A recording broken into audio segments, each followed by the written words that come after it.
नमस्कार, मैं हूं आरजू अंसारी और आप देख रहे हैं राष्ट्रीय जगत विजन न्यूज। छत्तीसगढ़ के बहुचर्चित 140 करोड़ रुपए के कस्टम मिलिंग घोटाले केस में ईडी ने भिलाई के हुडको और तालपुरी इलाके में छापेमारी की है।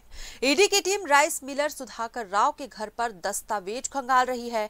बताया जा रहा है कि राव इस घोटाले में सहयोगी रहे हैं। बता दें कि सुबह करीब 6 बजे ईडी की 4 सदस्यीय टीम सुधाकर राव के घर पहुंची और दस्तावेजों व लेन देन से जुड़े कागजों की छानबीन शुरू की। माना जा रहा है कि इस कार्रवाई के बाद घोटाले में और बड़े नामों का खुलासा हो सकता है। गौरतलब है कि इससे पहले ईओडब्ल्यू ने इस घोटाले में मुख्य आरोपी रिटायर्ड आईएएस अनिल टुटेजा और रायपुर के कारोबारी अनवर ढेबर को गिरफ्तार किया था। दोनों से हुई पूछताछ से मिले इनपुट के आधार पर ही ईडी ने भिलाई में ये कार्रवाई की है। रायपुर से अजय श्रीवास्तव की रिपोर्ट।